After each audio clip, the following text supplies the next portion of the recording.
ചേട്ടാ ഒരു ചായ. അപ്പോ നമ്മളിപ്പോ നിൽക്കുന്നത് എവിടെയാണ്? തിരുവനന്തപുരത്തെ പ്രധാനപ്പെട്ട ഒരു സ്ഥലത്താണ്. തിരുവനന്തപുരം സെൻട്രലില് വലിയ തുറയുടെ സമീപ പ്രദേശങ്ങളാണ് നിൽക്കുന്നത്.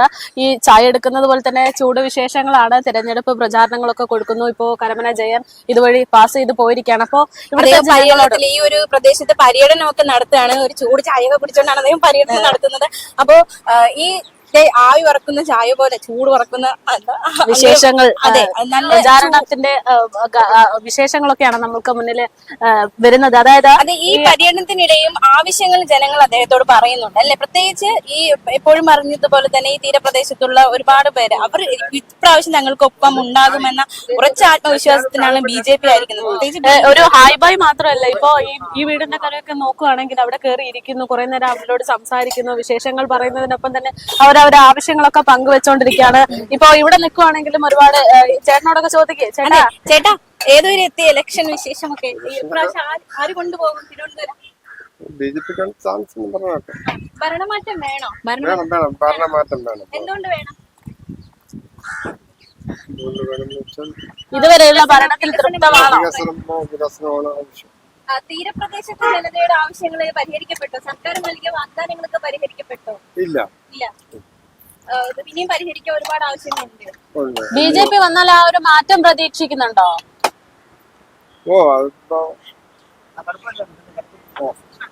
കടുപ്പത്തിൽ ചായ കൊടുക്കട്ടെ. അപ്പൊ നമുക്ക് എന്തായാലും സ്ഥാനാർത്ഥിന്റെ കൂടെ ഒരു പര്യടനം നടത്താല്ലേ? വിശേഷങ്ങളൊക്കെ അദ്ദേഹത്തിനോട് തന്നെ നേരിട്ട് ചോദിച്ചറിയാം.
അയോഗ്യനാക്കപ്പെട്ട ഒരു സ്ഥലം കൂടെയാണ്.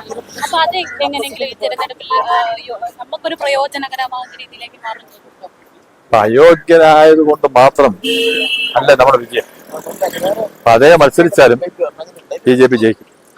മത്സരിച്ചാലും BJPക്ക് വിജയം ഉറപ്പായിരുന്നു. ആന്റണി രാജു അയോഗ്യനായത് കൊണ്ട് അല്ല BJP ജയിക്കുന്നത്. മൊത്തത്തിൽ രാഷ്ട്രീയ സാഹചര്യങ്ങൾ, ഇവിടുത്തെ ജനങ്ങൾ അനുഭവിച്ചിട്ടുള്ള ബുദ്ധിമുട്ടുകൾ, വേദനകൾ, അത് നമ്മള് പ്രവർത്തിക്കാൻ കഴിയുന്ന അപ്പുറമാണ്.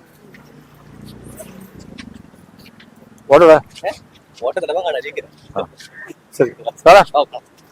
അപ്പോഴ് പറയുന്നത് മാറാത്തത് മാറും അല്ലെങ്കിൽ മാറാത്തത് മാറ്റി എന്നുള്ള തരത്തിലാണല്ലോ. ഇപ്പൊ കോർപ്പറേഷൻ ഭരണം BJP കിട്ടിയ തന്നെയാണ് അതിന്റെ പ്രധാനപ്പെട്ട കാരണമായിട്ട് പറയുന്നത്. പക്ഷെ ഈ പൊങ്കാല കഴിഞ്ഞതിന് ശേഷം ഇങ്ങോട്ട് മാറാത്തത് മാറുമില്ല, മാറാത്തത് മാറും എന്നുള്ള തരത്തിലുള്ള അതൊക്കെ ഇതാക്കിയെടുത്തതല്ലേ.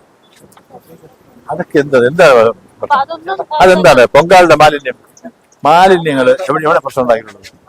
നമസ്കാരം. ഈ മാലിന്യം പൊങ്കാലിന്റെ എന്താ പ്രശ്നം? പൊങ്കാൽ ശിവൻകുട്ടി ഞാൻ കേട്ടെ, നമ്മള് പൊങ്കാലയുടെ മാലിന്യങ്ങളെല്ലാം കൃത്യമായി തന്നെ ചെയ്യേണ്ട രീതിയിൽ ചെയ്തിട്ടുണ്ട്. അത് ഡംപ് ചെയ്ത സ്ഥലം എല്ലാ കാലങ്ങളിലും ചെയ്യുന്ന സ്ഥലത്ത് ഡംപ് ചെയ്ത് അവിടുന്ന് മാറ്റണത്. പിന്നെ ആറ്റുകാൽ ക്ഷേത്രത്തിന്റെ ട്രസ്റ്റ് സെക്രട്ടറി തന്നെ പറഞ്ഞു കഴിഞ്ഞു, ഇവിടുത്തെ ആറ്റുകാൽ ക്ഷേത്രവുമായി ബന്ധപ്പെട്ട കാമ്പൗണ്ടിലെ മാലിന്യങ്ങള് അവിടെ ഞങ്ങളാണ് മാറ്റേണ്ടത്. അത് കോർപ്പറേഷൻ അല്ല ഒരു കാലത്ത് മാറ്റിയിട്ടുള്ളത്. ഞങ്ങളെ കൂട്ടിയിട്ട് ഞങ്ങൾ ഒരാഴ്ചക്ക് കഴിഞ്ഞ് ഞങ്ങൾ അവിടുന്ന് മാറ്റുന്നതാണ്. ഒരാഴ്ച കഴിഞ്ഞ് ഇപ്പം ഇങ്ങനൊരു വിഷയമുള്ളതുകൊണ്ട് ഞങ്ങൾ ഉടനെ അത് മാറ്റുകയാണ്. ട്രസ്റ്റ് സെക്രട്ടറി അവിടെ മാറ്റിക്കൊണ്ടിരിക്കുന്ന സമയത്ത് അദ്ദേഹം പറഞ്ഞ ഇതൊക്കെ വെറുതെ ഒരു ആവശ്യമില്ലാതെ ആരോപണങ്ങൾ മാത്രം. അതുപോലെ തന്നെ അത് മാത്രമല്ല, ഈ എല്ലാ പ്രശ്നങ്ങളും 2 മാസം പ്രായമായിട്ടുള്ള ഒരു ഭരണസമിതിയെ കുറ്റപ്പെടുത്താൻ 45 വർഷം ഈ നാട് ഭരിച്ച് തുലച്ചവർക്ക് എന്ത് അധികാരം, എന്ത് അവകാശം?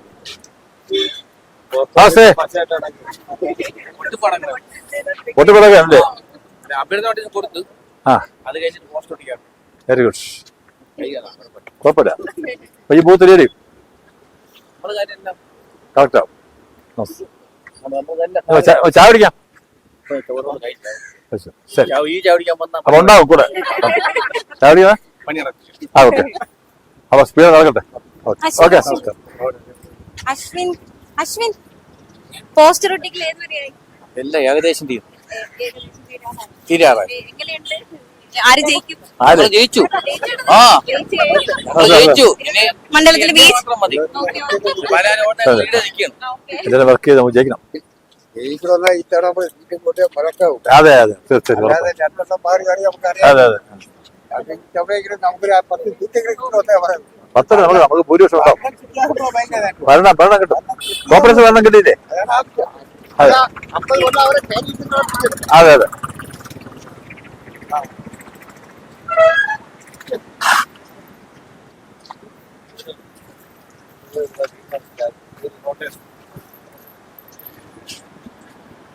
കരമന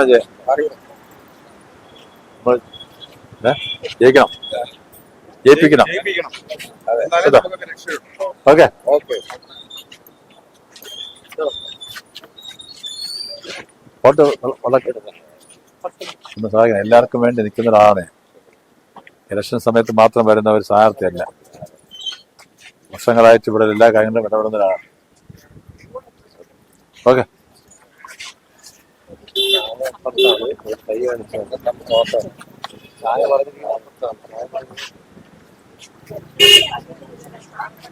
പെൻഷനെല്ലാം വരും.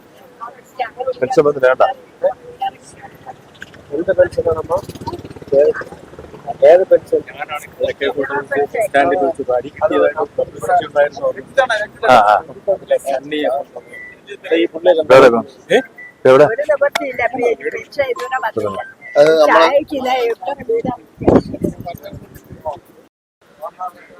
അതെ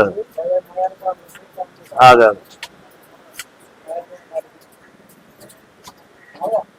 മനസ്സിലായി. അന്ന് പഞ്ചായത്ത് അതെ അതെ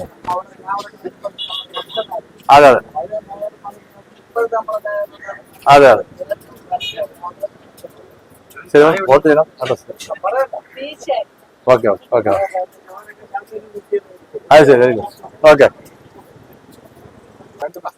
വോട്ട് അങ്ങോട്ട് പറഞ്ഞു. എനിക്ക് നല്ല ചൂട് വേണം. ചിത്തോട്ടാണ്.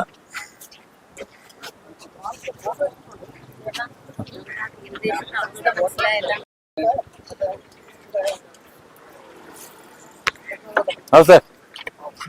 അങ്ങനെ ഓഫ് ചെയ്തോളെ മൊത്തം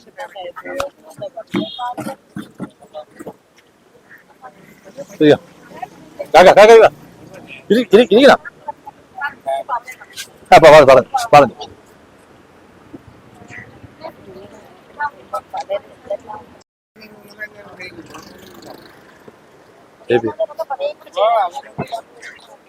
ഞാന് എല്ലാ കാര്യങ്ങളും ഇടപെടുന്നതാണ്. ആ, ജാതിയും മതവും രാഷ്ട്രീയവും നോക്കാറ്. മനുഷ്യരുണ്ടാക്കിയത്.